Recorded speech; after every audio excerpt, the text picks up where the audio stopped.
So we're going into April now. A week into April, and guess what? You might be running out of toilet paper, milk, eggs. What about the barbecue? You might be running out of meat. So it's time to go to the store. What are you going to do? You don't have a mask. The new CDC recommendations are everybody goes out of the house with the mask on.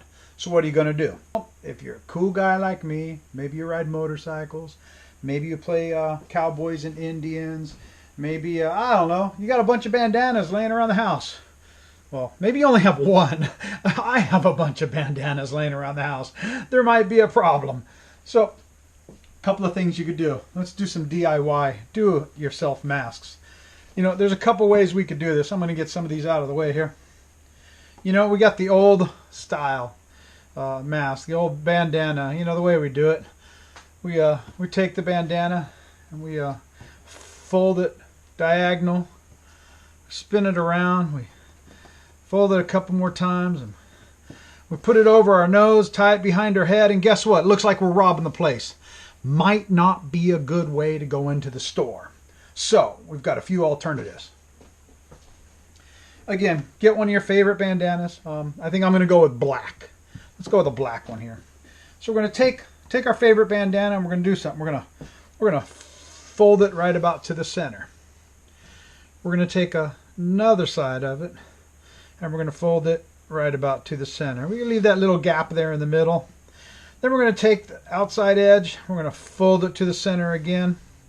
And we're going to take this outside edge and we're going to fold it to the center again. And you see we've got that line right down the middle. Now what do? You know, I looked on the internet the other day. I was trying to buy some elastic just to make some masks for some people I know. You cannot go to any of those hobby stores, craft stores. There's no elastic anywhere. So guess what? Guys, you ever seen those things laying around the house?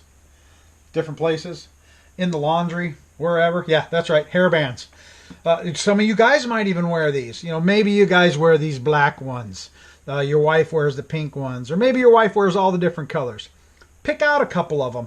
You know what? I want to go a little bit of fancy. I've got no issues with pink, so I'm going to go with pink.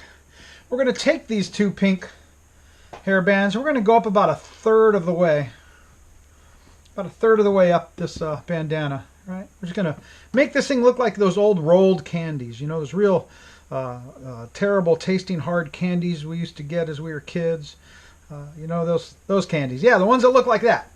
You get the hairbands in place. Now you take these ends. And you take the ends and you flip it over the hairbands. You kind of tuck it into these little pockets. Tuck it into these little pockets that you already made. There we go. Just tuck it right in a little pocket. We're going to take this one here. We're going to take it or bend it over the hairband. We're going to tuck it in a little pocket. Yeah, tuck it in a little pocket as much as we can. Fold the little pocket back over. Fold the little pocket back over. There we go. We got a couple of hairbands on the ends. And there you have it. As you see, it works. The hairbands wrap around your ears. This bandana has a neat little flower pattern, and I actually got it centered, so it shows I'm doing it right. But we've got it really secure. As you can see up around my nose, it's pretty snug. Little problem when you wear glasses, it'll fog up your glasses, but this is enough to help protect us when we go out. So give it a shot, everybody. Find a bandana, find a hairband, or even just cut a square piece of material. And be safe out there. We're going to get through this.